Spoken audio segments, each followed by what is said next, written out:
Pada bulan ini, kekuatan Angkatan Laut Cina benar-benar menjadi sorotan dunia. Untuk pertama kalinya dalam sejarah, 3 kapal induk milik Angkatan Laut Tentara Pembebasan Rakyat Cina berada di laut secara bersamaan. Ini bukan hanya sebuah prestasi besar, tetapi juga pesan kuat tentang ambisi maritim negara tersebut.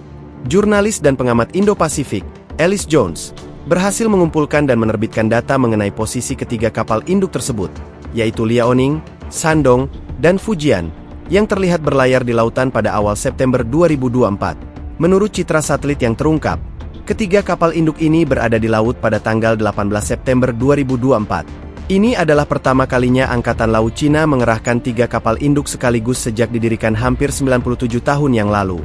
Kapal Liaoning dan Shandong sudah beroperasi dengan jangkauan yang semakin luas hingga Pasifik Barat, sementara kapal terbaru, Fujian, tengah menjalani uji coba laut dan baru saja menyelesaikan 4 uji coba laut seminggu yang lalu. Kapal induk Shandong beroperasi di lepas pantai Pulau Hainan, Liaoning berada di Laut Filipina, sementara Fujian menjalani uji coba laut terbaru dari galangan kapal Jiangnan di Shanghai. Pada tanggal 22 September, kapal induk Fujian kembali ke pelabuhan setelah menyelesaikan uji coba laut dengan sukses. Jika nantinya kapal Fujian mulai beroperasi penuh, yang diperkirakan akan terjadi pada tahun 2025, Cina akan memiliki 3 kapal induk aktif. Hal ini menjadikan Cina sebagai negara dengan armada kapal induk terbesar kedua di dunia setelah Amerika Serikat yang memiliki 11 kapal induk aktif. Meski hanya berlangsung singkat, pengoperasian 3 kapal induk Cina secara bersamaan ini adalah pencapaian besar dan menandai pertumbuhan kekuatan maritim Cina, terutama di kawasan Indo-Pasifik. Keberadaan 3 kapal induk ini menjadi tanda betapa pesatnya kemampuan dan pengaruh Angkatan Laut Tentara Pembebasan Rakyat Cina telah berkembang, terutama dalam mengukuhkan kehadiran mereka di kawasan yang strategis. Diperkirakan pada tahun 2035, Cina akan memiliki 6 kapal induk yang siap bertugas, dan spekulasi menyebutkan bahwa kapal induk keempat, tipe 004, kemungkinan akan dilengkapi dengan teknologi propulsi nuklir, seperti kapal induk Amerika.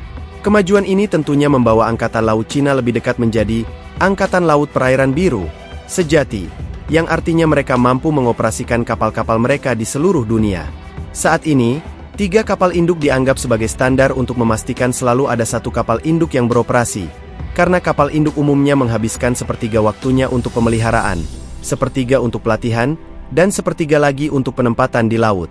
Namun, situasi di Laut Cina Selatan yang semakin memanas menuntut Cina untuk menempatkan lebih banyak kapal induk secara aktif. Pertumbuhan armada kapal induk Cina ini jelas menimbulkan kekhawatiran di antara negara-negara tetangga seperti Jepang, Korea Selatan, Filipina, dan juga negara-negara besar seperti Amerika Serikat dan India. Kehadiran kapal-kapal ini berpotensi mengubah keseimbangan kekuatan di kawasan Indo-Pasifik, terutama di wilayah yang sering menjadi pusat sengketa seperti Laut Cina Selatan dan Selat Taiwan. Dengan rencana Cina untuk memiliki hingga 6 kapal induk pada tahun 2035, dan kemungkinan kapal induk berikutnya menggunakan propulsi nuklir, tidak dapat dipungkiri bahwa Cina sedang memperluas jangkauan kekuatan maritimnya. Hal ini memungkinkan mereka memproyeksikan pengaruhnya ke perairan yang lebih luas seperti Samudra Hindia. Namun, meskipun armada kapal induk Cina terus berkembang, mereka masih jauh tertinggal jika dibandingkan dengan Amerika Serikat yang memiliki 11 kapal induk bertenaga nuklir. Tapi ada satu keunggulan yang dimiliki Cina, yaitu mereka dapat lebih fokus pada pertahanan dalam negeri, sementara Amerika harus membagi perhatiannya untuk mengoperasikan kapal induknya di berbagai wilayah di luar negeri. Meski ada perdebatan mengenai efektivitas kapal induk di era peperangan modern, jelas bahwa ambisi Cina dalam mengembangkan armada kapal induknya tidak bisa dianggap remeh. Cina sedang bergerak untuk menyaingi kekuatan maritim Amerika Serikat, dan dunia sedang menyaksikan dengan cermat bagaimana perkembangan ini akan membentuk masa depan kekuatan militer global.